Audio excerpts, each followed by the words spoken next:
Buenos días tengan todos y bienvenidos a este nuevo webinar del Centro de Estudios para la Integración Económica de la Secretaría de Integración Económica Centroamericana, la SIECA.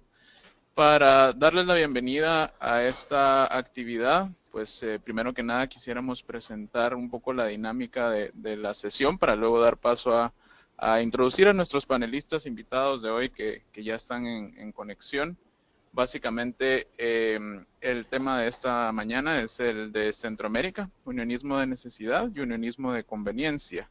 Esta es una actividad que surge como parte de la alianza entre el Centro de Estudios y el Programa Estado de la Región, una actividad que básicamente pues pasa por varios aspectos que tienen que ver con la integración regional y en este caso vamos a abordar un análisis más bien de tipo histórico sobre los desafíos del unionismo tanto en la historia de la región como las diferencias que esto tiene con la agenda actual de la integración regional. Para ello ya nos acompaña Víctor, ¿puedes silenciar tu micrófono un momento, por favor? Ya nos acompañan pues dos expertos en la materia. El primero y quien estará a cargo de la presentación magistral es Héctor Lindo Fuentes, que es profesor de Historia y Estudios Latinoamericanos en Fordham University de la ciudad de Nueva York. Recibió su doctorado en Historia de la Universidad de Chicago y tiene publicaciones diversas sobre la historia económica de Centroamérica, la historia de la educación y la política de la memoria en El Salvador. Su último es una colaboración con Eric Ching, y que se titula Modernizing Minds in El Salvador, Education Reform and the Cold War, que recibió el premio Alfred Thomas para el mejor libro sobre un tema latinoamericano.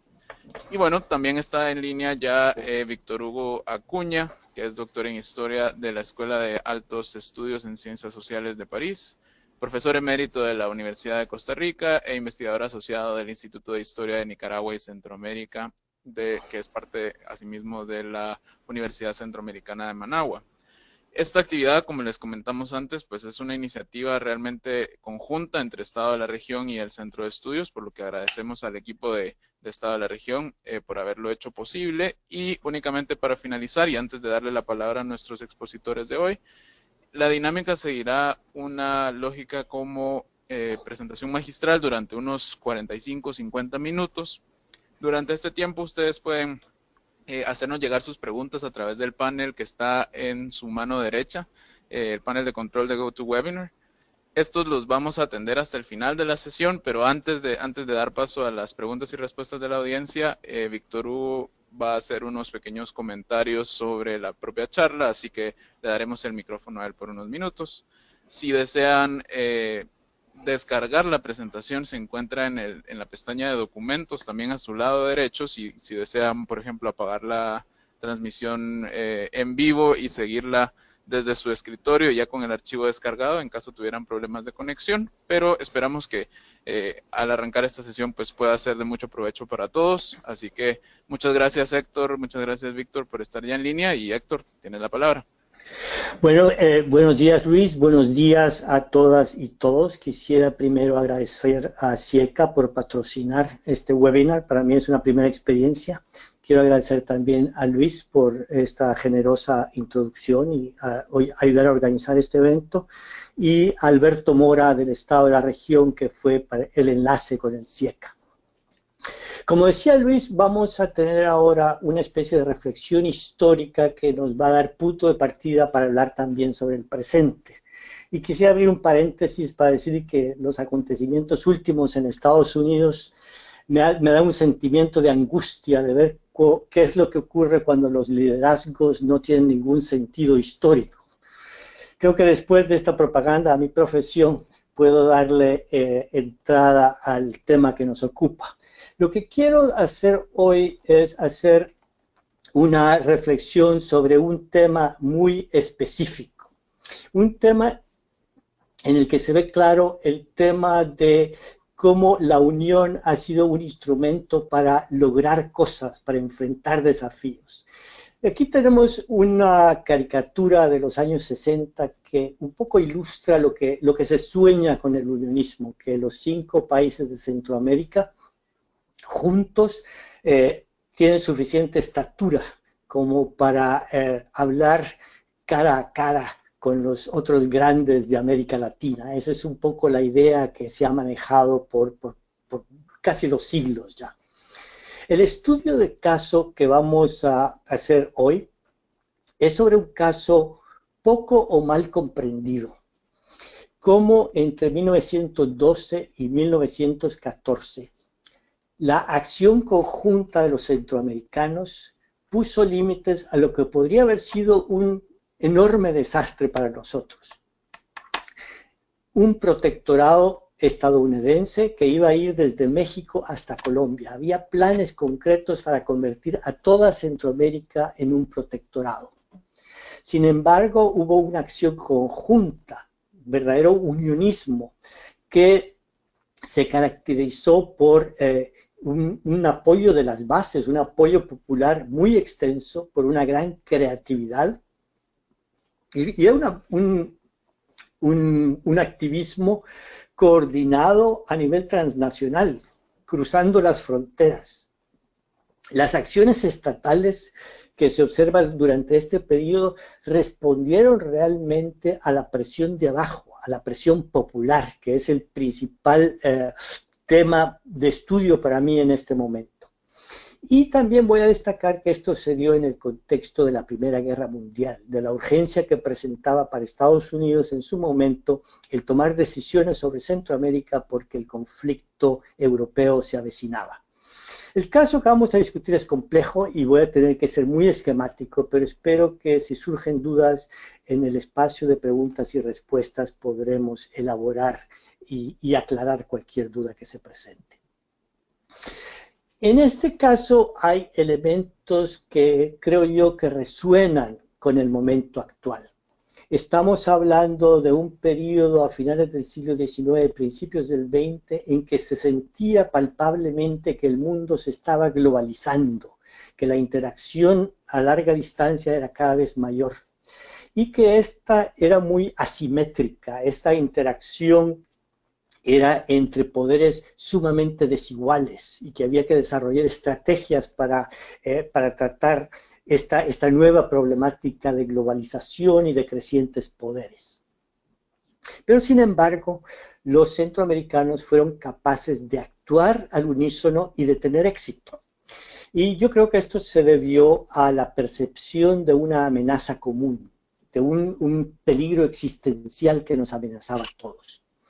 Y al final de discutir este caso, vamos a plantear cómo se aplicaría esto, o las lecciones que recibimos del estudio de caso a las amenazas que percibimos hoy en día, como el calentamiento global, como la delincuencia transnacional y las acciones de un poder hegemónico cada vez más arbitrario. Y yo creo que podríamos añadir más problemas a esta lista. Entonces, para enmarcar el estudio de caso, voy a pasar primero a la geopolítica de finales del siglo XIX y principios del siglo XX.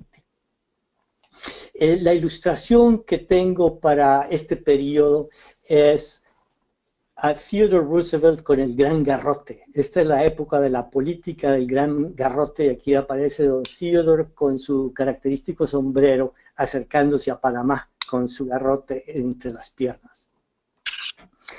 La política del gran garrote da comienzo realmente con un acontecimiento que es un parteaguas en la historia de las relaciones entre Estados Unidos y América Latina. Me refiero a la guerra hispano-estadounidense, que se ilustra muy bien con esta caricatura de la época, en la que aparece el presidente McKinley ofreciéndole al tío Sam un menú que incluía a un steak cubano, cerdo puertorriqueño, las islas Filipinas y las islas Sandwich, que realmente es Hawái, y habría que añadir Samoa.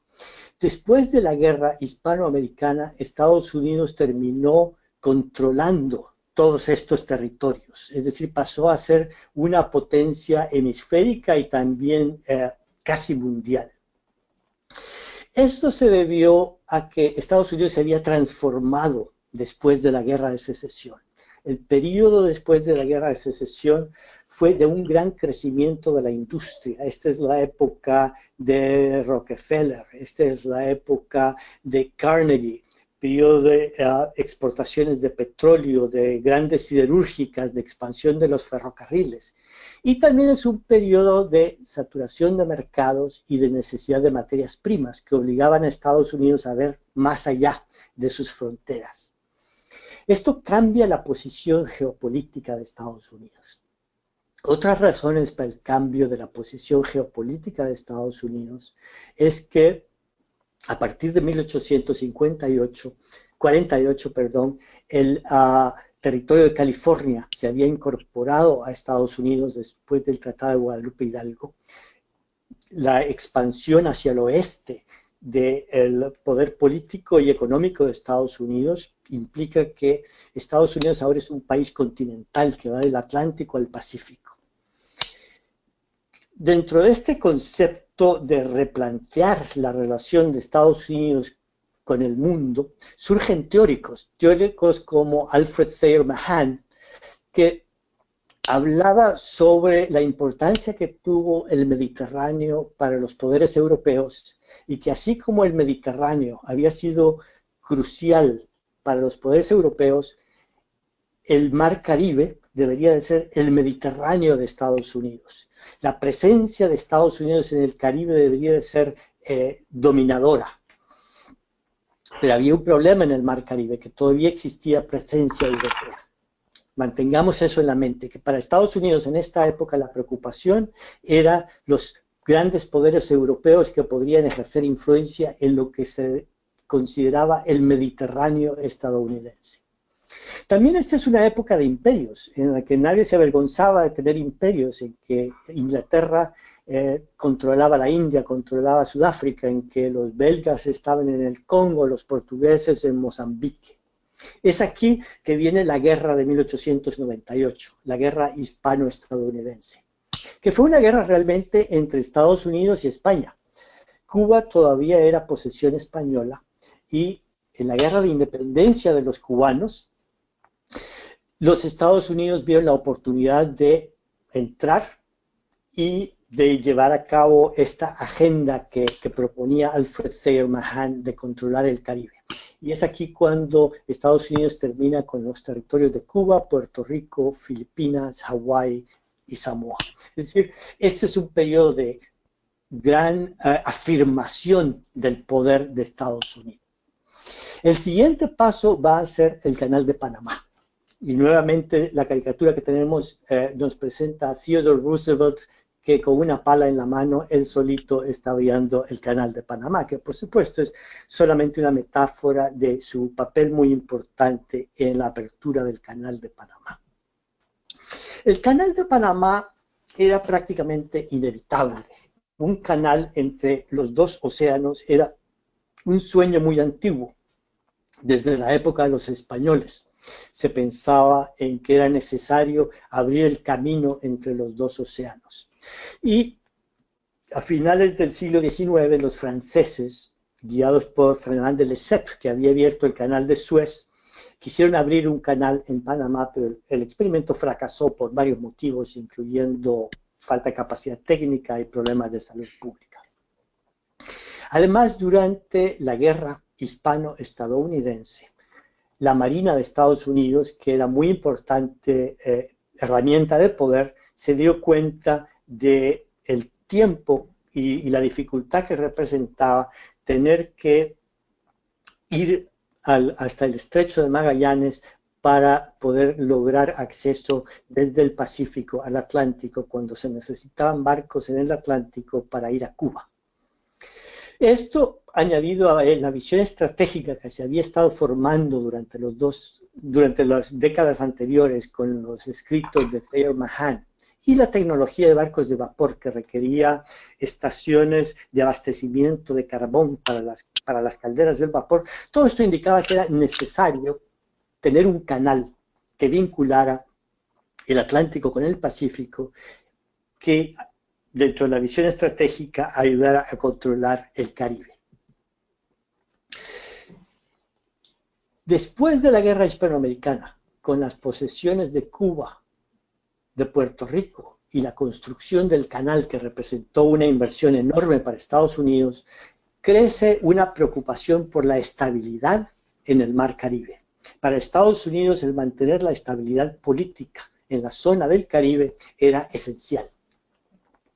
Y esto se va consolidando con la ayuda que proporcionó Estados Unidos para la independencia de Panamá en 1902 y el crear un protectorado en Panamá con la Constitución panameña, y lo que se llamó el corolario Roosevelt de la doctrina Monroe. Este corolario era básicamente Estados Unidos dándose el derecho de actuar preventivamente si la inseguridad política o económica en cualquier país del Mar Caribe podía abrir la puerta para que llegaran poderes europeos. Era un autoderecho de intervención en el Caribe. La parte centroamericana de este esfuerzo de estabilización fueron los tratados de Washington de 1907. Centroamérica era una región estable desde el siglo XIX por motivos internos a la región, pero esta inestabilidad que previamente había sido insignificante para Estados Unidos, después de Cuba, Puerto Rico y los trabajos en el Canal de Panamá, era intolerable. Entonces los Estados Unidos, con la ayuda de México, patrocinaron los tratados de Washington de 1907, que incluían la Corte de Justicia Centroamericana. Este era un aparato de derecho internacional para preservar la justicia. Otro motivo más para estar preocupados por la estabilidad es que la hegemonía estadounidense en la región había favorecido nuevas inversiones. La United Fruit Company viene de esta época. Hubo inversiones mineras, inversiones ferrocarrileras y, por supuesto, préstamos bancarios. Proporcionar estabilidad para las inversiones estadounidenses era otro motivo más para esta preocupación de Estados Unidos. En este contexto, la inestabilidad que José Santos Zelaya promovía en Centroamérica era un desafío para Estados Unidos, era algo intolerable. José Santos Zelaya quería extender su influencia al resto de Centroamérica. Y esto seguía una dinámica de tipo siglo XIX. La competencia de caudillos en Centroamérica era cosa vieja, pero que significaba algo diferente en momentos en que Estados Unidos quería consolidar su hegemonía. José Santos Zelaya no respetó los tratados de Washington, y después de que Washington decidió que el canal iba a ser a través de Panamá y no a través de Nicaragua, añadió a sus ambiciones de caudillo una gran medida de nacionalismo económico. Y les voy a explicar por qué. Cuando Estados Unidos decidieron abrir el canal a través de Panamá, esta decisión representó un cambio, porque hasta el último momento se había pensado que el canal norteamericano iba a ser a través de Nicaragua. Es más, el Congreso de Estados Unidos, la Casa de Representantes, había votado casi unánimemente a favor de esta ruta. Y los nicaragüenses estaban entusiasmadísimos.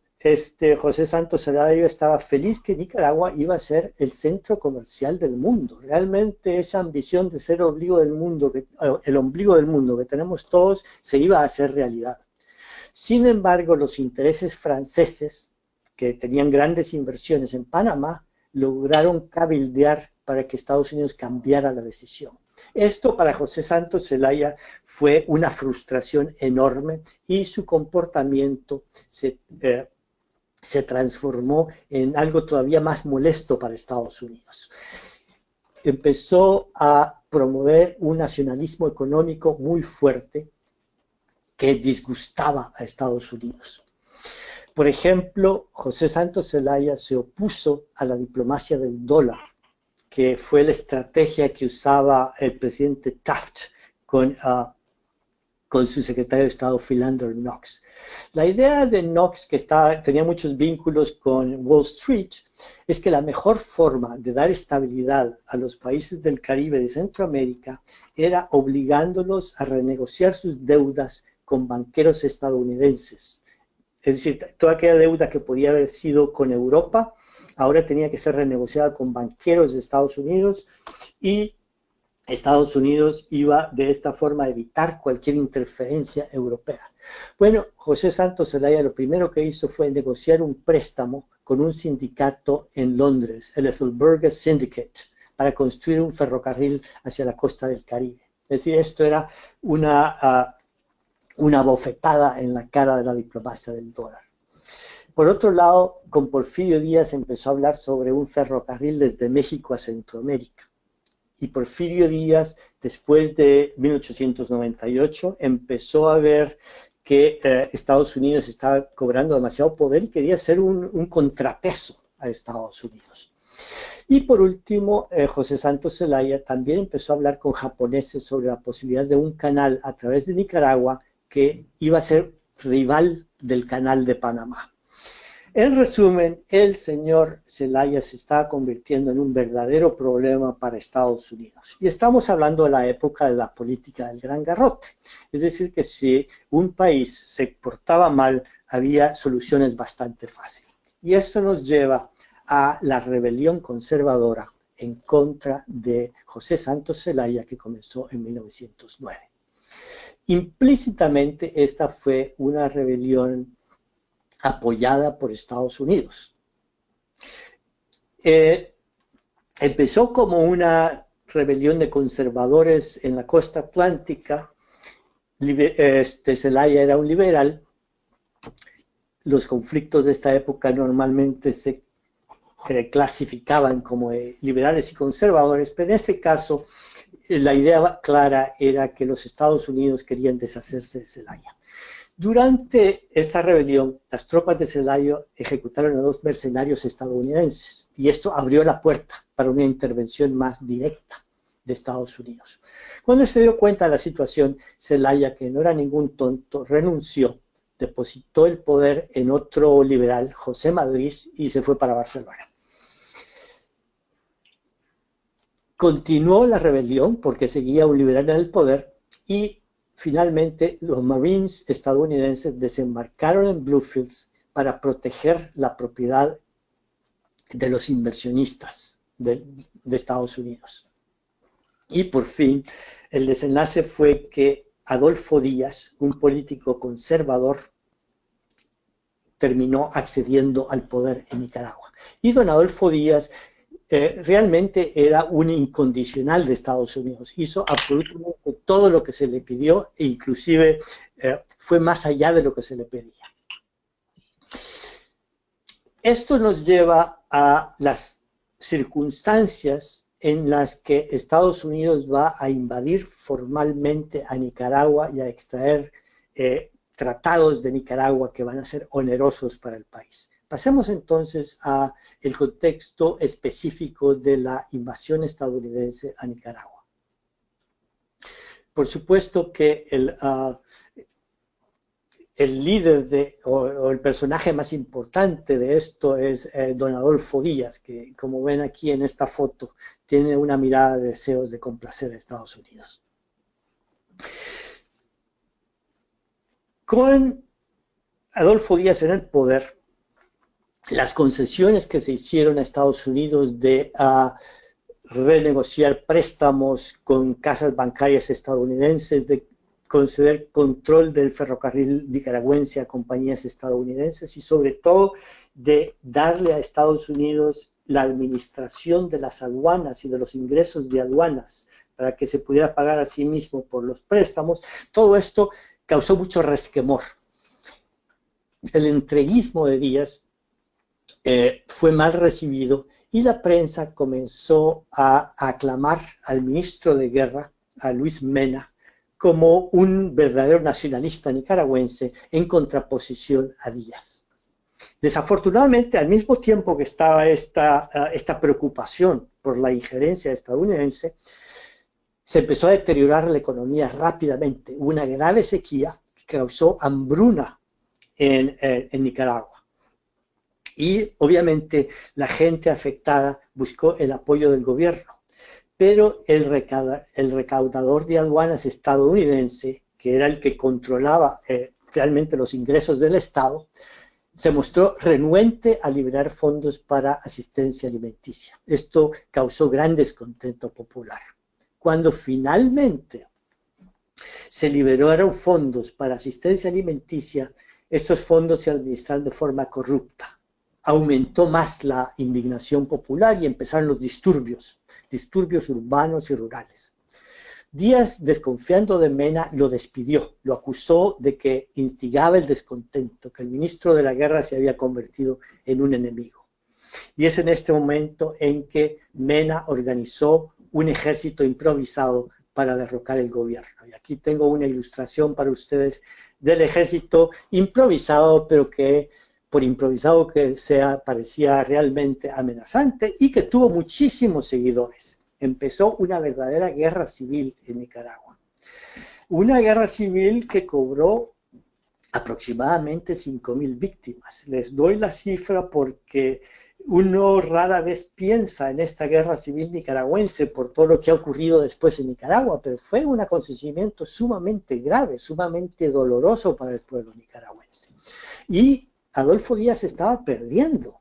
El gobierno perdió el control de los principales centros urbanos. Díaz estaba prácticamente aislado en Managua.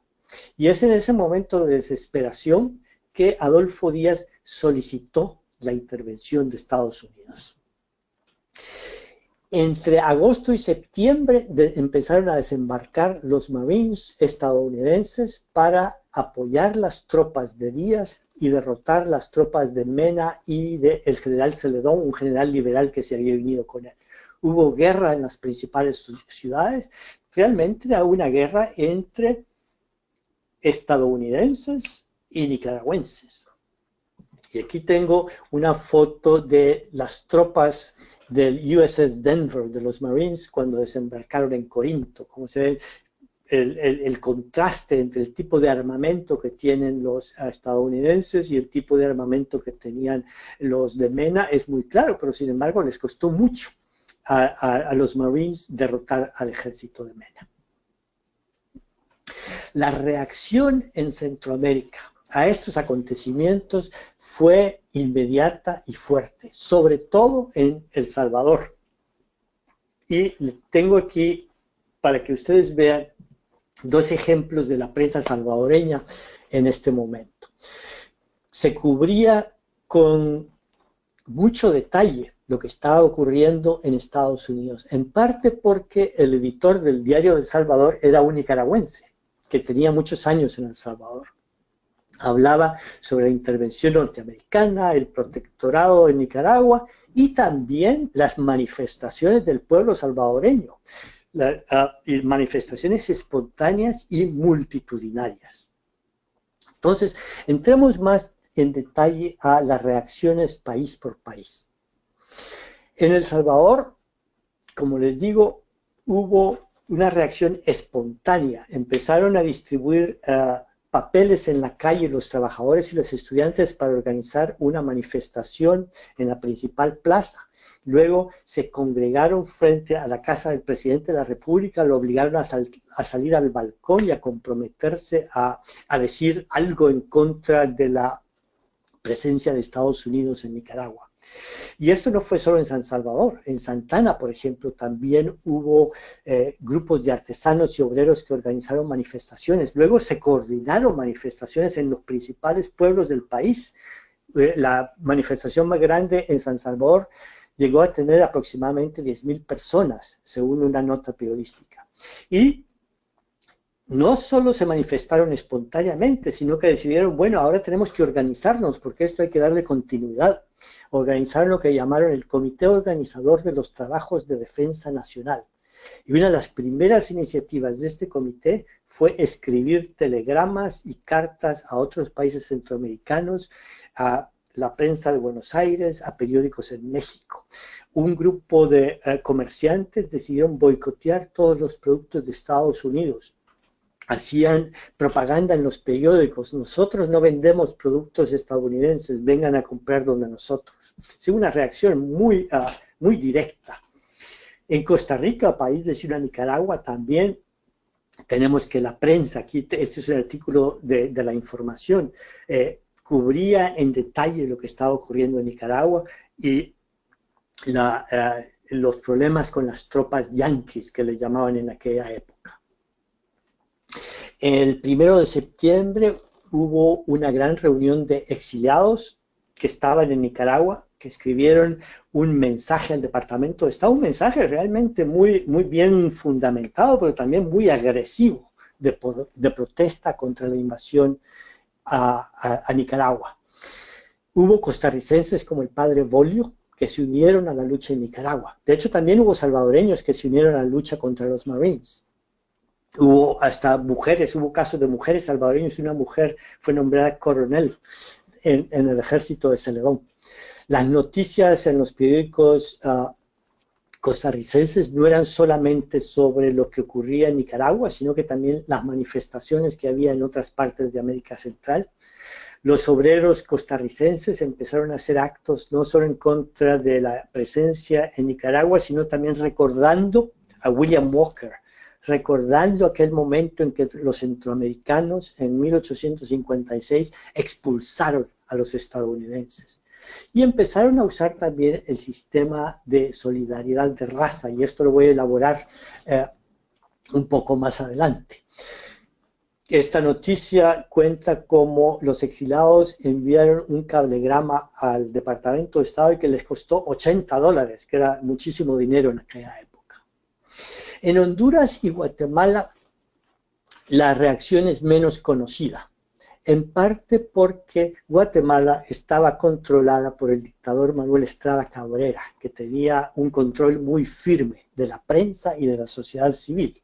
De tal forma que lo que ocurrió o no ocurrió en Guatemala poco sabemos, porque no apareció en la prensa. Sí tenemos indicios por lo que ocurría en Costa Rica, por ejemplo, o lo que ocurría en El Salvador, que los exilados guatemaltecos y los exiliados hondureños participaban mucho en las manifestaciones, pero en parte debido al que Manuel Bonilla en ese momento estaba bajo gran presión de Estrada Cabrera, poco sabemos de lo que ocurrió en Honduras y Guatemala. Sí sabemos que la reacción en El Salvador y Costa Rica fue bastante fuerte.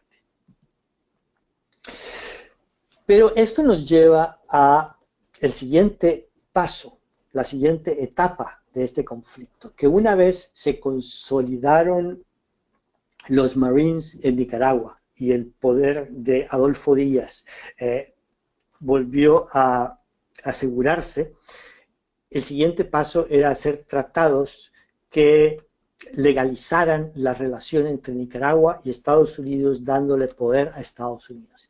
Y aquí vamos a hablar entonces sobre la negociación de estos tratados y el contenido de estos tratados. El protagonista desde el lado estadounidense de estos tratados fue William Jennings Bryan. Aquí aparece William Jennings Bryan a la derecha de Woodrow Wilson. Como ustedes saben, Woodrow Wilson llegó al poder en 1913. En marzo de 1913 fue la toma de posesión y su campaña política durante los últimos meses de 1912, junto con William Jennings Bryan, fue antiimperialista, tanto que muchos en Latinoamérica y particularmente en Centroamérica esperaban que iba a haber un verdadero cambio en las políticas. Es más, William Jennings Bryan, que es el que aparece con el abrigo de cuello de astracán, se conocía como populista, como un gran crítico de Wall Street, y sin embargo, a la hora de las horas, fue a proponer tratados que eran muy nocivos para Centroamérica. Aún antes de la llegada al poder de Woodrow Wilson, Díaz había firmado un tratado con la administración Taft. Eran los últimos meses de la administración Taft, pero tenía prioridad el consolidar la relación con Nicaragua. Entonces se firmó un tratado. Pero cuando llegaron Wilson y Bryan al poder, decidieron revisar el tratado. Y fueron una iniciativa realmente de William Jennings Bryan. Y Bryan le puso particular énfasis a dos elementos. Uno, a la enmienda Platt, y ya voy a hablar un poquito más sobre qué es esto de la enmienda Platt. Y dos, extender un protectorado a toda la región centroamericana. Mi argumento es que fue la presión popular coordinada de toda Centroamérica lo que limitó seriamente este proyecto estadounidense. El proyecto de Bryan tenía que ver con su fama de populista, con su oposición a la diplomacia del dólar, por irónico que esto parezca. Esta es la idea. Para Bryan, los banqueros de Wall Street estaban aprovechándose de los países del Caribe. Sabiendo que en los países del Caribe había mucha inestabilidad política, cobraban una prima de riesgo en las tasas de interés que era altísima, cobraban intereses leoninos. Según la idea de Bryan, si Estados Unidos podía garantizar la estabilidad, se perdía la prima de riesgo, entonces estos países se verían favorecidos y los banqueros de Wall Street no podrían cargar estas tasas de interés leoninas. Ese es el pensamiento de Bryan. Y aquí viene la idea de poner una enmienda Platt en el tratado con Nicaragua y en los posibles tratados con el resto de Latinoamérica. La enmienda Platt tiene su origen en una enmienda que se le puso a la Constitución cubana, que seriamente limitaba la Constitución cubana. Es más, hay muchos que dicen que no es posible comprender a Fidel Castro sin comprender la enmienda Platt. Este fue el instrumento legal que permitía a Estados Unidos prohibir que Cuba firmara ningún tratado con país extranjero sin la aprobación de Estados Unidos. Es decir, las relaciones internacionales de Cuba iban a ser controladas por Estados Unidos. La enmienda Platt también garantizaba que Estados Unidos iba a tener el derecho de invadir Cuba, de intervenir en la política cubana sin tener que pedir permiso. Es decir, era un instrumento para coartar la soberanía de Cuba.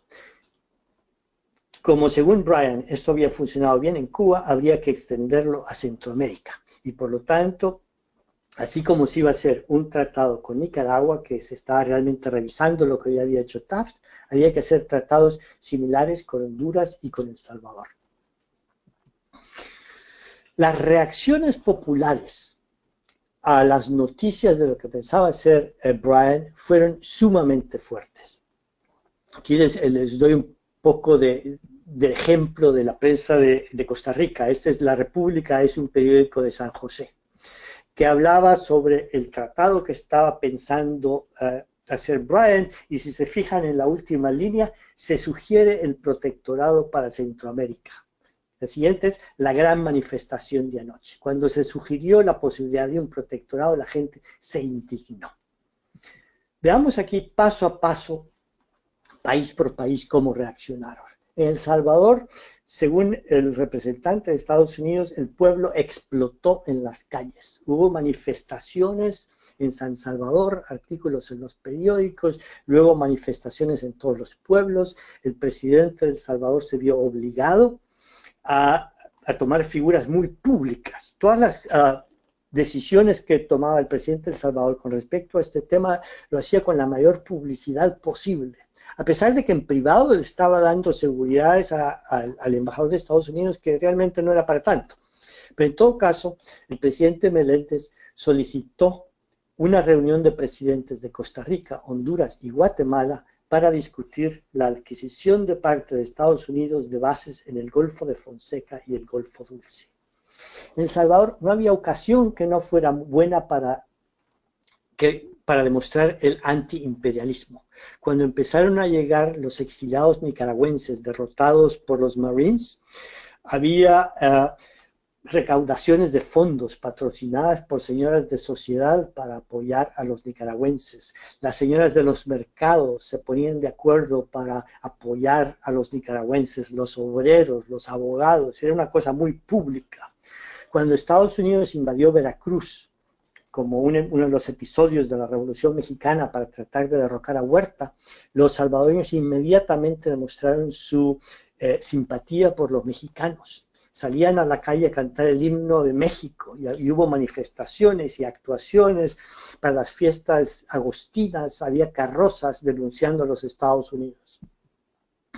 En Costa Rica, igualmente, hubo manifestaciones grandiosas. La manifestación del 24 de julio en la plaza del edificio metálico fue una manifestación multitudinaria que, según uno de los reportajes, a pesar del aguacero pertinaz, hombres y mujeres fueron al mitin que resultó grandioso. A pesar del aguacero hubo 30 oradores. Todo eso tiene que haber estado larguísimo. Y eran oradores de toda Centroamérica. Esto es interesante porque Costa Rica siempre atrajo por su estabilidad política exiliados de otras partes de Centroamérica. Aquí vemos como había guatemaltecos, por ejemplo, un Skinner Cle que fue uno de los principales oradores. En la costa atlántica de Costa Rica hubo también más manifestaciones, se rompieron las ventanas de las oficinas del United Fruit Company, hubo artículos en los periódicos, es decir, la resistencia a la idea de un protectorado fue instantánea y virulenta. En Honduras, otro tanto. El 1 de agosto hubo una manifestación espontánea frente a la delegación de Estados Unidos. Para el 3 de agosto tuvieron la oportunidad de organizarse un poco más y la manifestación llegó a tener 10,000 personas. Y recuerden que esta época Tegucigalpa es una ciudad muy pequeña. Una de las narrativas dice que las madres, llevando en el seno a sus niños y los ancianos apoyados en sus báculos, formaban el más precioso contraste. Fue un acto grandioso y sublime. Casi todos los municipios de Honduras hubo algún tipo de acto en contra de la posibilidad del protectorado. Y esto se ve en un libro de propaganda que ellos mismos imprimieron, donde hubo artículos y las actas que provenían de prácticamente todos los municipios hondureños. Aquí tengo la foto de los oradores antiyanquistas en el puerto de La Ceiba. Este es una de tantas fotos de este libro en que se da una versión de los hechos el año 1913. En Guatemala, basta con mostrar la foto de Manuel Estrada Cabrera para saber que los periódicos no dijeron nada y la oposición que puede haber existido no se manifestó de forma pública porque este señor mantenía un control tan grande de las riendas del poder. Ahora no pierdo la esperanza de encontrar más adelante algún tipo de evidencia que me dé a entender cómo pensaba realmente la población y tal vez alguien en la audiencia me pueda dar indicios donde encontrarlo. Después de estas acciones, los centroamericanos empezaron a organizarse y su forma de organización fueron las llamadas ligas patrióticas. La primera liga patriótica se organizó en Honduras en 1913. Pero después de esta primera efervescencia, se distrajo la atención, porque en Estados Unidos se dejó de hablar del tratado con Nicaragua. La Revolución Mexicana empezó a concentrar la atención del Departamento de Estado y del Senado y se dejó aparte el tema del tratado con Nicaragua. Pero cuando se retomó el tema del tratado en enero de 1914, se renovaron las protestas. En San Salvador, en enero, hubo una reunión grande en el Hotel Granada en que se formó la Liga Patriótica. Los salvadoreños, una de las cosas que hicieron fue comunicarse con grupos similares en toda Centroamérica y pedirle a los costarricenses que organizaron su propia Liga Patriótica. Los costarricenses organizaron la liga el 15 de marzo. Estas ligas, una vez organizadas, intentaron hacer manifestaciones coordinadas en toda Centroamérica. El peligro era tal que los embajadores estadounidenses en toda la región recibieron instrucciones de dirigirse directamente a los presidentes de la República para evitar que se dieran estas manifestaciones, para parar, porque se hubiera visto demasiado mal en la esfera internacional el que estas manifestaciones tomaran cuerpo. Las ligas además empezaron a publicar panfletos bilingües que enviaban a Estados Unidos, que hacían circular por todos lados. Contrataron a Policarpo Bonilla como su jefe de cabildeo en Estados Unidos. Policarpo Bonilla era un expresidente de Honduras que estaba ejerciendo como abogado en Nueva Orleans y aparentemente era un abogado muy hábil, muy bien preparado. Si uno ve sus escritos de esta época, eran realmente una articulación brillante de la política antiimperialista. Otras expresiones que se dieron en esta época en Centroamérica fueron celebraciones del centenario del presidente Mora de Costa Rica. Esto es importante porque Mora fue uno de los líderes del movimiento contra William Walker. Es decir, al celebrar a Mora, lo que se celebraba realmente era ese acto de unionismo centroamericano en que se expulsó a Estados Unidos de Centroamérica. Pasamos entonces a en qué consistió el tratado que finalmente se firmó. Aquí aparece en esta foto la firma del Tratado Chamorro-Bryan. El señor del bigote es el señor Chamorro y el calvito es el señor Bryan, que aparecen aquí en el Departamento de Estado firmando el tratado. Lo interesante para nosotros es el contenido del tratado. El contenido del tratado incluía una opción exclusiva para Estados Unidos para construir el canal a través de Nicaragua, un arriendo por 99 años de unas islas en el Atlántico y una base naval en el Golfo de Fonseca. Sin embargo, no incluyó ni la enmienda Platt ni la extensión del protectorado a otras partes de Centroamérica. Eso es lo que nos interesa, lo que no ocurrió. Mi argumento es que esto se debió a esa acción popular, primero espontánea y luego más organizada, que se prolongó por meses y que llegó hasta Estados Unidos. Yo tengo 3 indicios del peso que de este activismo popular tuvo en la toma de decisiones antes de la firma del tratado.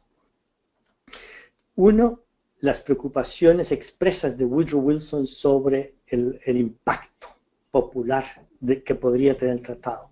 Segundo, los argumentos que se usaron en el Senado de Estados Unidos. Y tercero, el contexto de la Primera Guerra Mundial.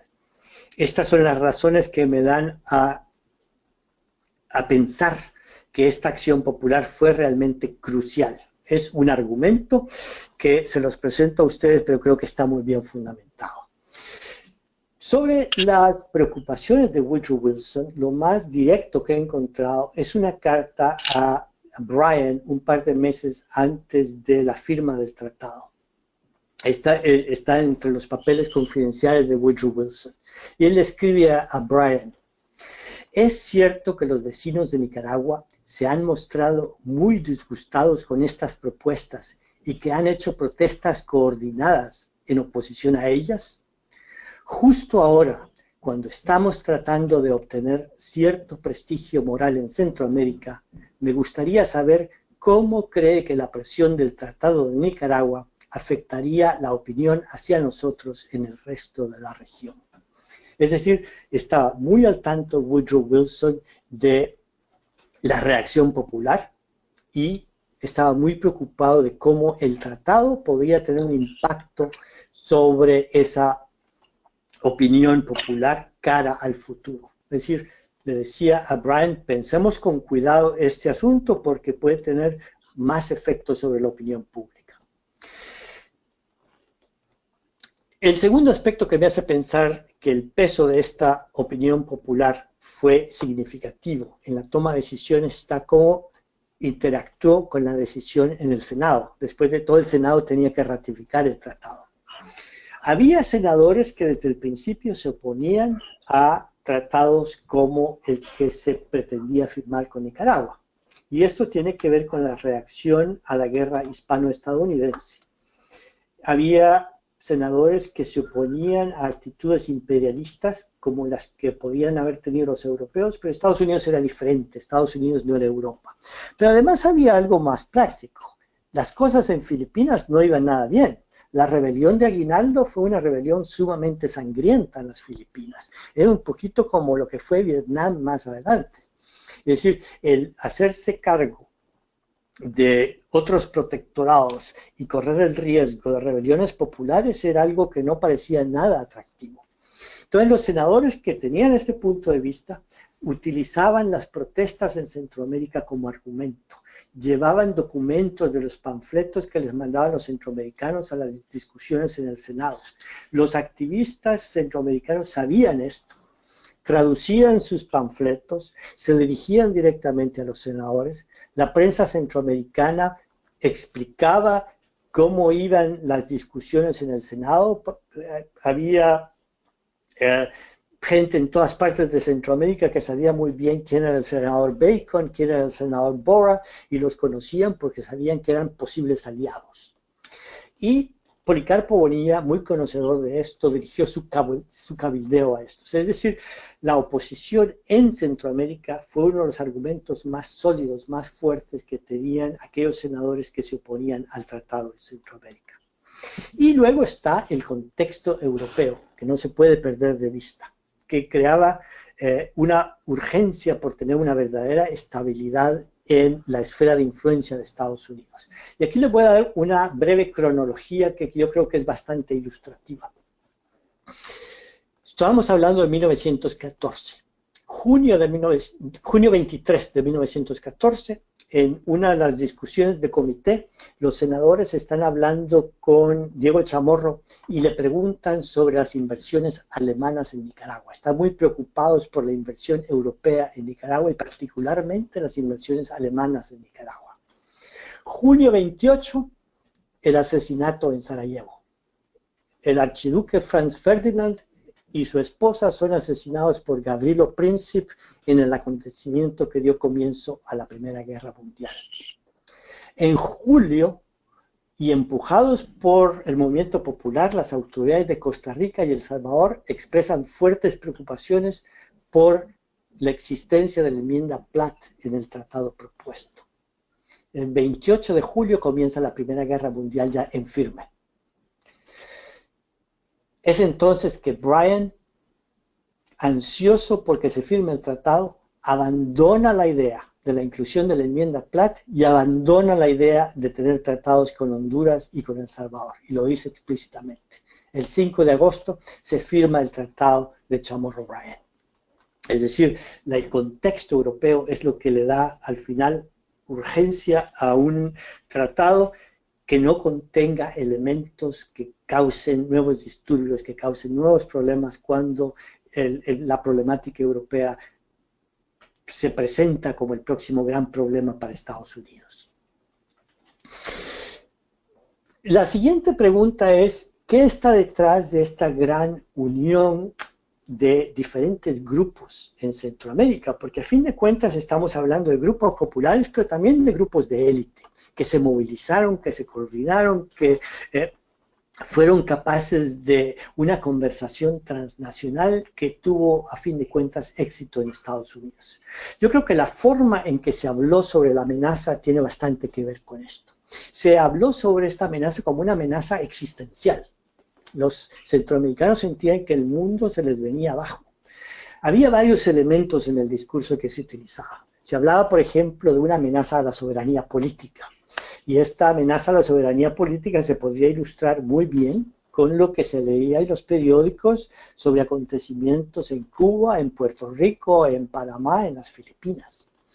Había también argumentos de nacionalismo económico. El temor de que empresarios estadounidenses pudieran llegar a desplazar a las élites locales. También había ejemplos importantes sobre cómo estaba ocurriendo esto en Cuba, había ocurrido en cierta medida en Costa Rica. Luego también está el tema de la amenaza cultural. Hay que recordar que los Estados Unidos de esta época son los Estados Unidos del Ku Klux Klan. El mismo presidente Wilson era aliado del Ku Klux Klan, y el Ku Klux Klan no se oponía solamente a la raza negra. Para el Ku Klux Klan, parte de los enemigos eran los católicos y eran los judíos. Había una animadversión tremenda en Centroamérica y en Latinoamérica en general. Los linchamientos que había en Estados Unidos recibían mucha publicidad y la gente los leía con indignación sobre este tipo de actividades del Klan. Y por último, hay un discurso que venía ya del final del siglo XIX, que es el discurso de la raza latina. De una idea de que había lo que Huntington llamaría hoy la guerra de civilizaciones, pero en lugar de ser entre cristianos y musulmanes, como dice Huntington hoy, era entre la raza latina y la raza anglosajona. Ahora, lo interesante de este discurso de la raza latina es que invita a una estrategia de unión. Es decir, lo que está amenazado no es solamente Nicaragua, no es solamente Costa Rica, no es solamente El Salvador, no es solamente Guatemala, es la raza latina. Y la amenaza es la raza anglosajona. Entonces, tiene que ser la raza latina la que se una. Y había gente que hablaba de crear un ejército latino y cosas de ese tipo. De esa forma, el discurso de unión era la única salvación. Esto me lleva a plantear reflexiones para el futuro, sobre las amenazas que tenemos ahora y sobre cómo pensar sobre estas amenazas para enfrentarlas con un discurso unionista. Voy a hablar entonces ahora de los unionismos que hemos tenido hasta el momento y con esto concluyo. Para ilustrar este último segmento de mi presentación, tengo una foto de la reunión de presidentes de 1969. Tenemos aquí a todos los presidentes de Centroamérica que se reunieron con Lyndon Johnson, que llegó a El Salvador en 1969. Ahí está con el presidente Sánchez Hernández, ahí está Anastasio Somoza, Méndez Montenegro, está el presidente de Costa Rica.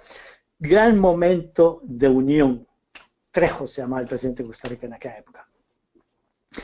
Gran momento de unión, pero por supuesto un par de meses después El Salvador se fue a la guerra con Honduras. Pero bueno, eso es harina de otro costal. Y se pueden ver ustedes al extremo derecho, hay 3 militares observando con detenimiento qué es lo que está ocurriendo. En todo caso, ha habido muchos momentos de unionismo en Centroamérica. Y aquí tengo una breve lista. La expulsión de William Walker en 1856. Hubo intentos caudillistas de unir a Centroamérica en 1880, en 1895. Está el movimiento unionista del que estoy hablando ahora, el de oposición a los tratados.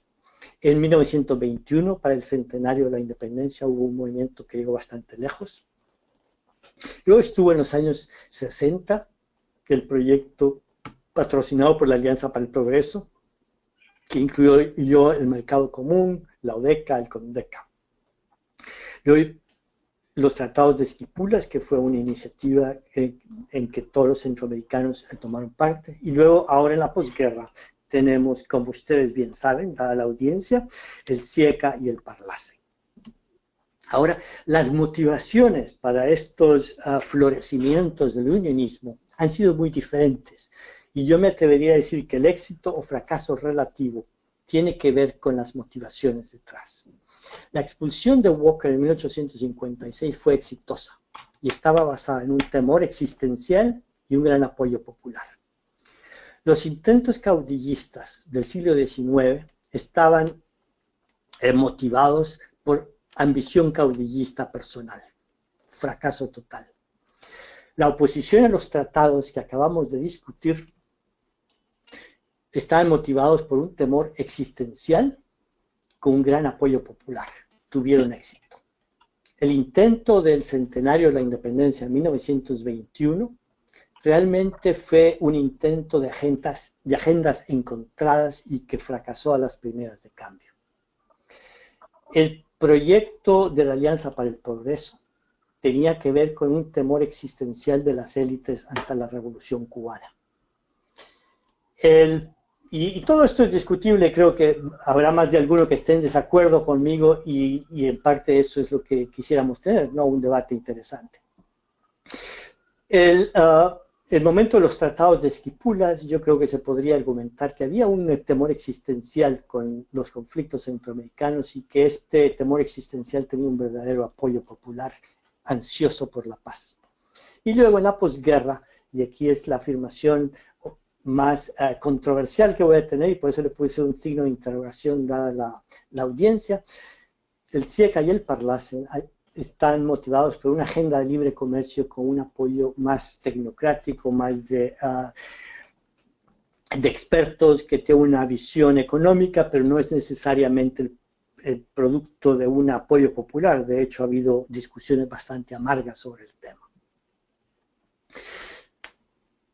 Pero tenemos amenazas frente a nosotros sumamente serias. Y aquí tengo una lista que creo parcial. Tenemos la amenaza ambiental, tenemos la amenaza de la delincuencia transnacional, el deterioro institucional. Nuestras instituciones democráticas son cada vez más frágiles. Tenemos el tema nuevo de la ciberseguridad, que puede tener consecuencias catastróficas si no se tratan con el cuidado del caso. Y un problema nuevo que son las acciones de un poder hegemónico cada vez más arbitrario, que no sabemos para dónde va. Entonces, creo que el estudio de caso y este tipo de reflexiones nos pueden dar paso a una discusión interesante sobre si un renacimiento del unionismo, de un sentido común, sería la mejor forma de abordar este tipo de amenazas, y si el discurso que manejamos sobre las amenazas es un discurso que conduce a encontrar una solución conjunta efectiva. ¿Estamos hablando realmente sobre estos temas como problemas meramente técnicos o estamos hablando sobre ellos como potenciales amenazas existenciales? Bueno, lo dejo aquí. Le voy a conceder la palabra a Víctor Hugo Acuña, que tiene algunos comentarios, y les agradezco a todos su atención sobre este tema que espero que introduzca un elemento histórico en el debate. Muchísimas gracias.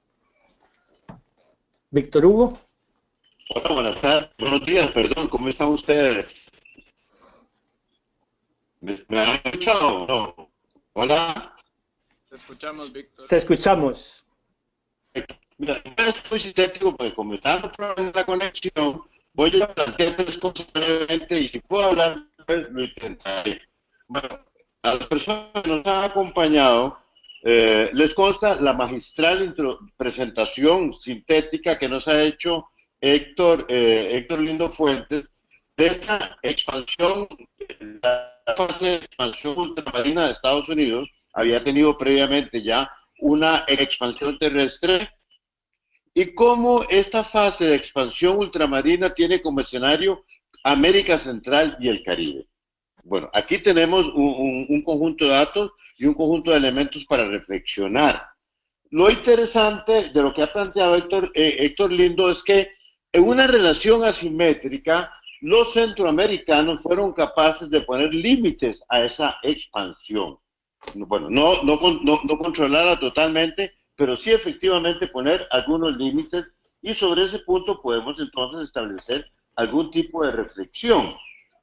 Digamos, viendo, por así decirlo, esta dialéctica entre una expansión y los límites que imponen unos sujetos que están en una posición subordinada simétrica, yo me pregunto o me planteo la siguiente cuestión. Perfecto. Los centroamericanos vivimos interconectados desde hace mucho tiempo, unas veces por necesidad, y en este otro caso, ese es el título de la conferencia, y en este otro caso, por voluntad de asociarse para emprender algunas tareas. Perfecto. Entonces, para las personas que se ocupan del tiempo presente, que queremos vincular bien ese tiempo presente con la historia, a mí se me ocurre plantear lo que está diciendo en unos términos muy similares. Perfecto. ¿Cuál es la posibilidad que tiene Centroamérica en este momento, en este reordenamiento que está aconteciendo en el mundo, que es ominoso, el reordenamiento? ¿Cuál es la posibilidad de Centroamérica de articular respuestas comunes. Para mí es como la gran inquietud que me queda después de escuchar a Lindo. En el siguiente contexto, hace 100 años que nos presenta Héctor Lindo, que hubo hace 100 años, hace un siglo, Centroamérica era capital y estratégica para Estados Unidos, y Estados Unidos se pone en consecuencia. Ahora un siglo después, Centroamérica lo sigue siendo, pero Estados Unidos no nos incluye dentro de primer lugar de su agenda en términos de política internacional. Entonces, la inquietud ahí me queda, yo escuchando ahí como que se me agudiza esta inquietud. ¿Cuál es el lugar de Centroamérica en este ordenamiento del mundo? ¿O cuál es la posibilidad de construir un lugar favorable para Centroamérica en la actual realización del mundo? ¿Y cuál es la posibilidad que tenemos los centroamericanos de actuar conjuntamente? Les voy a dar un ejemplo. Todos los países en Costa Rica tenemos una experiencia muy peculiar de la cual se cumple el 10º aniversario de una década, que fueron las luchas que en contra del Tratado de Comercio. Lo interesante de este caso es que precisamente esos tratados que fueron de Estados Unidos obtuvieron una reacción concreta a gran escala sobre el menor grado en Guatemala. Entonces, las sociedades centroamericanas en su conjunto no fueron capaces de proponer algo en el contexto del llamado CALCA hace una en el año 2007. Entonces, la inquietud que me queda en este mundo cambiante, en este mundo donde Centroamérica debe hacerse un lugar, ¿qué vamos a hacer nosotros centroamericanos? Ustedes los que están aquí escuchando esta posición, hay más herramientas y elementos para intentar construir algunos elementos de respuesta a esta pregunta. Esto ha planteado una serie, un listado de desafíos, y el problema que nosotros tenemos, bueno, ¿qué vamos a hacer con los desafíos? ¿Los desafíos requieren el organismo o no lo requieren? Bueno, en todo caso, lo que sí está claro, se requiere algún tipo de articulación del estatus centroamericano frente a esta nueva etapa de globalización que se está presentando una especie de globalización. Bueno, vamos a los centroamericanos. Esa es, digamos, la reacción que propongo para iniciar esta conversación alrededor de una sede magistral que nos cuelga Héctor Lindo.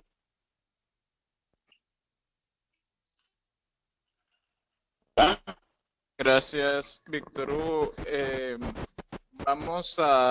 En realidad tuvimos un poco de problemas escuchando la total extensión de tu presentación, pero creo que al menos algunos de los puntos fundamentales sí se lograron transmitir. Para dar paso a la dinámica de preguntas y respuestas, les recordamos a los asistentes que en estos breves minutos realmente nos queda poco tiempo, pero parece pues que la presentación de Héctor fue bastante extensiva y magistral, entonces creo que se alcanzó a cubrir bastante este estudio de casos, pero por ahí tenemos ya un par de preguntas y si tuvieran alguna otra, háganla a través del panel, en su panel de control. Por aquí Álvaro Calix nos dice que la parte que se mencionaba sobre el poder hegemónico más arbitrario de hoy en día, que mencionabas en la presentación, Héctor, si esto se refiere un poco a la llegada de Trump.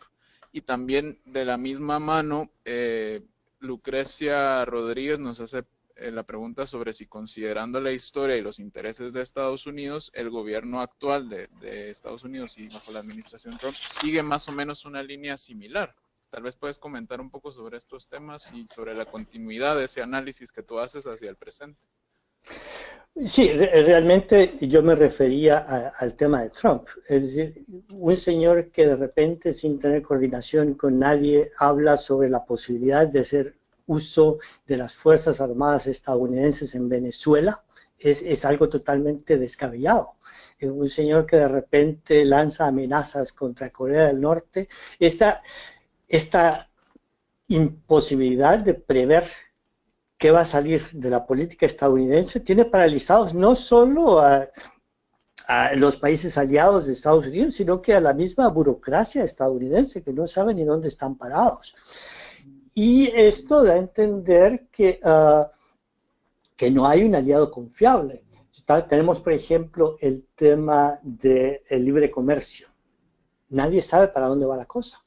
Nadie sabe exactamente cuál va a ser la política de Estados Unidos con respecto a tratados ya firmados, tratados que ya tienen una larga trayectoria. Entonces, aquí más que todo lo que estamos hablando es de una incertidumbre total, y la capacidad de un país tan poderoso como Estados Unidos, que con un pronunciamiento descabellado del presidente cambie la dinámica. Veamos el caso de Venezuela, por ejemplo. El tema que discutimos ahora es suficiente para ilustrar el peso que tiene en la historia latinoamericana el intervencionismo norteamericano, que causa un rechazo inmediato, total, de un grupo amplísimo de gente. Al poner en el tapete la posibilidad de una invasión a Venezuela, cambia totalmente la dinámica de cómo reaccionar a la tragedia, a la crisis que está ocurriendo en Venezuela. Es introducir un elemento totalmente inesperado, totalmente ilógico. Es decir, si entran tropas estadounidenses en Venezuela, ¿qué es lo que van a hacer? Nadie tiene la menor idea, pero el señor lo dice de cualquier manera. Entonces sí, y eso lo que lleva, y ya se está hablando en Europa también sobre eso, es que si Estados Unidos no es un aliado confiable, otros van a tomar el sitio. Los chinos están muy interesados en aprovechar estos vacíos de poder que están quedando de esta ideología de America First, de desentenderse de los compromisos internacionales y de una visión globalizada del papel de Estados Unidos y aislar a Estados Unidos. Entonces, los equilibrios de poder a nivel internacional pueden cambiar. Yo creo que los centroamericanos deberíamos de pensar que, dada esta problemática, pues hay que pensar en formas de no depender necesariamente de lo que sale de aquí. Y sé que me he extendido más de la cuenta, pero hay un elemento más. El presupuesto para el próximo año incluye reducciones hasta el 30% del presupuesto del Departamento de Estado. Esto quiere decir programas de ayuda de la AID que pueden desaparecer de la noche a la mañana. Hasta ahí mi respuesta.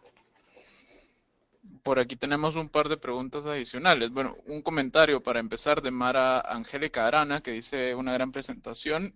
Es necesario conocer la historia, no solamente como se dice para no repetir errores, sino para retomar lo bueno que se produjo de estos movimientos y cómo se podría lograr una verdadera unión centroamericana que trabaje para mejorar la vida de los habitantes del Istmo. Por aquí tiene otra pregunta Lucrecia Rodríguez, que dice que si considera usted que Centroamérica tiene la oportunidad de hacer una movilización popular, o desde su perspectiva, ¿qué país podría tomar un liderazgo similar? Yo creo que tiene un poco que ver cómo se conceptualiza la problemática. Hay temas en que la acción debería de ser coordinada y a nivel regional. Por ejemplo, el tema ambiental. Es clarísimo que acciones aisladas para tratar la problemática del calentamiento global no llevan a ningún lado. Pero son problemas que se ven como problemas totalmente abstractos y no se transmite la problemática de forma que la gente vea que es una problemática existencial y que ya estamos viendo los efectos. Algo similar, pero muchísimo más complejo, es el problema de la seguridad ciudadana, en donde sí, ciertamente, el país como El Salvador o como Honduras y Guatemala creo que también hay una percepción de crisis muy fuerte. Lo que no está claro y no hay liderazgo es sobre las soluciones en particular, y como se está viendo en El Salvador con recientes noticias, la manipulación política de esta problemática ha sido a todas luces vergonzosa, ¿no? La manipulación electoral de la problemática de la seguridad ciudadana. Ahí yo creo que hay un espacio para que la sociedad civil empiece a tomar cartas sobre el asunto, porque el liderazgo político de cualquier color político ha dejado mucho que desear. Ok, por aquí hay dos preguntas que llevan una misma línea, quizá sobre los motivos de los esfuerzos unionistas. Por un lado, Shanida Jaén dice que en su teoría del decisionismo, Carl Schmitt plantea las situaciones excepcionales como motores para el cambio, y que si en esa línea será solo bajo situaciones excepcionales que los centroamericanos avancen en sus propósitos unionistas. Y por el mismo lado, más o menos, Álvaro Cálix vuelve a preguntar aquí si qué factores son los que están bloqueando la concepción de la integración que pueda no solo reaccionar a las amenazas, sino anticiparse a ellas. Sí, bueno, yo creo que los dos casos exitosos que hemos discutido, uno en detalle y el otro mencionado, que es el 1856 con el caso de William Walker y luego esta reacción ante la amenaza a los protectorados, sí muestran que fue la excepcionalidad del momento lo que llevó a este tipo de decisiones y que la gente así lo percibió, y lo percibió de una forma prácticamente visceral. Ahora, la pregunta abierta, y yo creo que es muy buena y no estoy seguro de tener la respuesta, es de cómo construir este sentido de unionismo que está realmente internalizado y que realmente se percibe como soluciona los problemas. No es que esté ausente de la retórica, cualquier profesor de escuela habla sobre las virtudes del unionismo, pero no es lo mismo hablar así en seco de las virtudes del unionismo y luego olvidarse del unionismo cada vez que hay algún pequeño conflicto regional, que realmente internalizarlo y referirlo a una problemática concreta. Y yo creo que simplemente puedo sugerir que la forma en que se conceptualizan los problemas, particularmente estos problemas nuevos que tenemos, conceptualizarlos de tal forma que indiquen que la verdadera solución solo se puede lograr de una forma coordinada.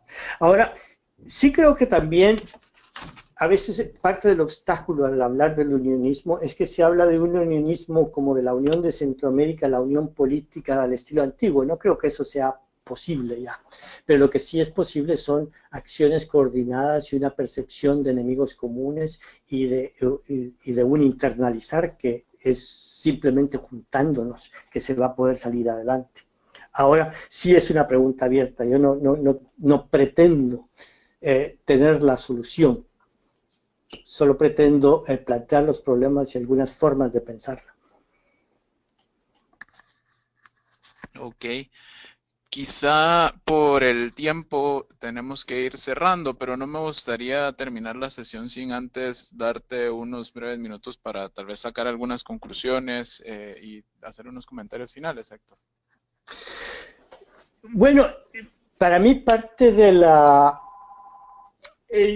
del entusiasmo por hacer esta presentación es introducir un tipo de reflexión más histórico a la problemática. Muchas veces la discusión de los problemas centroamericanos es muy de coyuntura y al olvidarnos de que hay raíces tanto de la problemática como de las posibles soluciones, estamos dejando fuera de la palestra elementos que podrían ser muy útiles para reflexionar.